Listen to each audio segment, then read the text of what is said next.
దేవుని వాక్యమైన పరిశుద్ధ గ్రంథం బైబిల్లో నుండి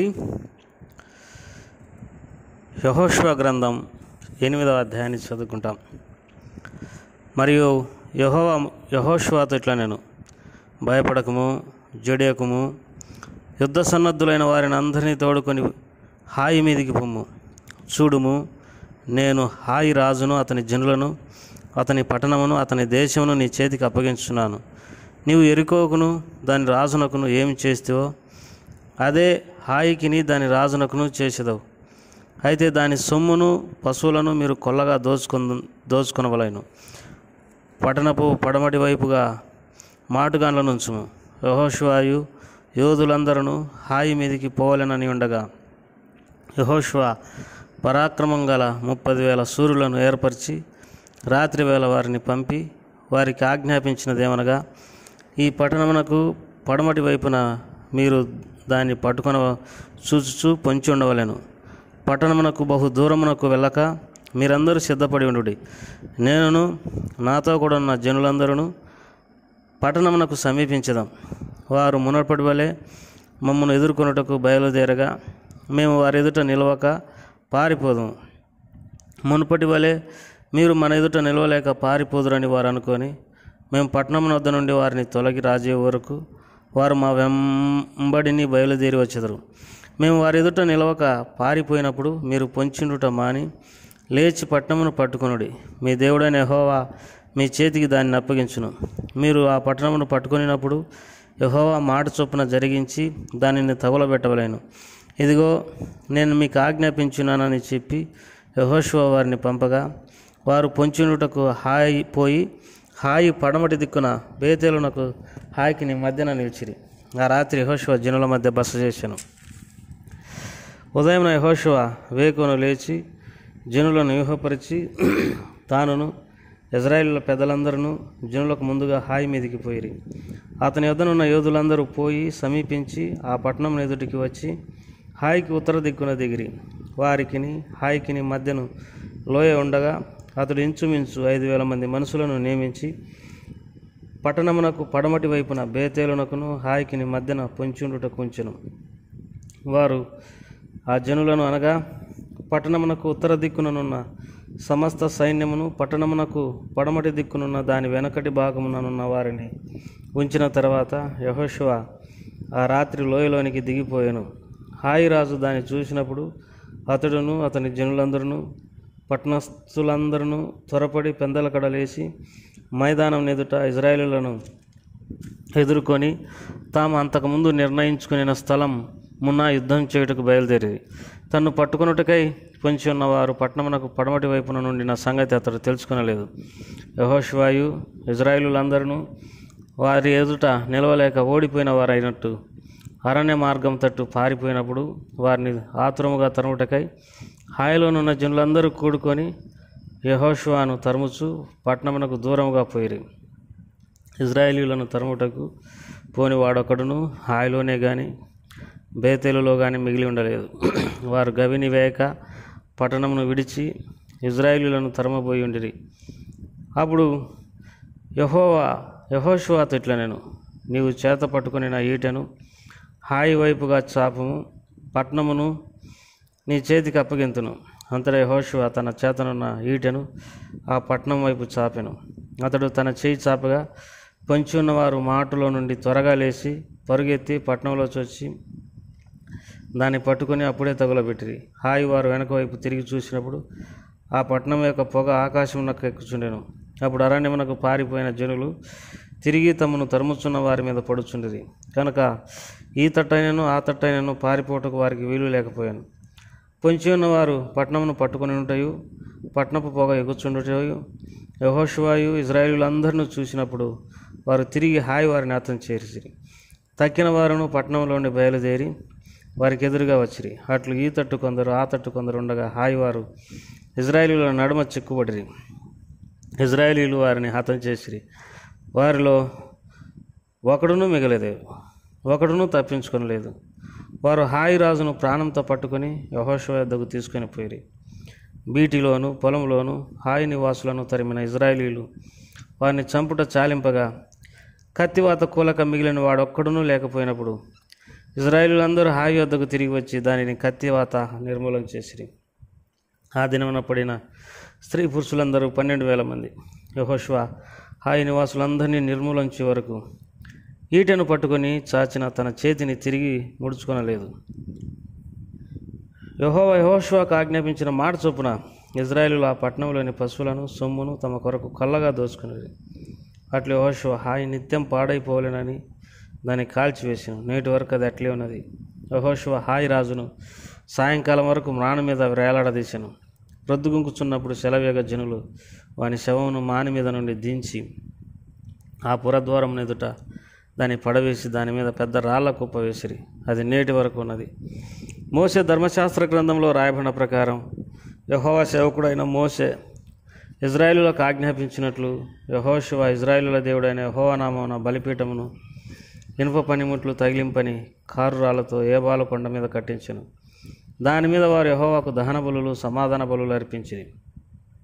మోషే ఇజ్రాయేలులకు రాసి ఇచ్చిన ధర్మశాస్త్రమును ఒక ప్రతిని అతడు అక్కడ ఆ రాళ్ళ మీద రాయించెను. అప్పుడు ఇజ్రాయేలీయులను దీవించుటకు యెహోవా సేవకుడైన మోషే పూర్వం ఆజ్ఞాపించినది జరగవలనని పరదేశులేమి వారిలో పుట్టిన వారేమి ఇజ్రాయేలీయులు అందరూ వారి పెద్దలను వారి నాయకులను వారి న్యాయాధిపతులను యెహోవా నిబంధన మందసం మోయు యాజకులైన లేవీల ముందర ఆ మందసమునకు ఈ వైపున ఆ వైపున నిలిచిరి. వారిలో సగం మంది గెరిజం కొండ ఎదుటను సగం మంది ఏబాలు కొండ ఎదుటను నిలవగా యెహోషువ ఈ ధర్మశాస్త్ర గ్రంథంలో రాయబడిన వాటన్నిటిని బట్టి ఆ ధర్మశాస్త్ర వాక్యములన్నిటినీ అనగా దాని దీవెన వచనమును దాని శాపవచనమును చదివి వినిపించెను. స్త్రీలను పిల్లలను వారి మధ్య నుండి పరదేశులను వినుచుండగా యెహోషువ సర్వ సమాజం ఎదుట మోషే ఆజ్ఞాపించిన వాటన్నిటిలో చదవక విడిచిన మాట ఒక్కటి లేదు. దేవుడు ఈ వాక్య భాగాలను దీవించినట్టుగా ప్రార్థన చేసుకుంటాం. ప్రేమగల తండ్రి, దయగల ప్రభా, మీకు ఎంతో వందనాలు, స్తోత్రములు. యెహోషువ గ్రంథం 8వ అధ్యాయాన్ని చదువుకోవడానికి సహాయపడుతున్నావు. ఏ రీతిగా మీరు జ్ఞానం ఇచ్చి మరి మా శత్రువుల మీద మాకు విజయాన్ని అనుగ్రహిస్తావో మరి మేము మీ గ్రంథంలో ఉండి ధ్యానించడానికి సహాయం చేయండి ప్రభా. మీరు మరి ఎంత శ్రేష్టమైనటువంటి దేవుడో మేము ఎరగడానికి సహాయపడుతున్నాండి. యేసు ప్రభువారి నామం పేరట అడిగిపెట్టుకుంటున్నాం తండ్రి. ప్రియమైన సోదరి సోదరులారా, ఈ సమయంలో మీ అందరికీ యేసుక్రీస్తు నామం పేరట శుభములు తెలియజేస్తుంటున్నాం. మరి ఇజ్రాయేలీలు ఎరికో మీదకి యుద్ధానికి పోయినప్పుడు అక్కడ జరిగింది ఏంటంటే ఎరికో గోడలు కూలిపోయినాయి.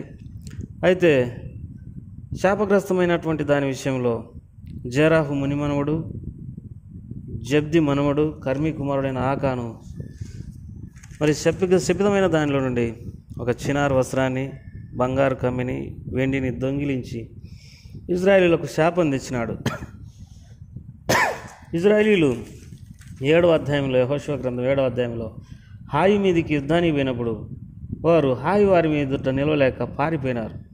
అంతేకాదు 36 మంది మనుషులు చచ్చిపోయినారు ఇజ్రాయేలీలు.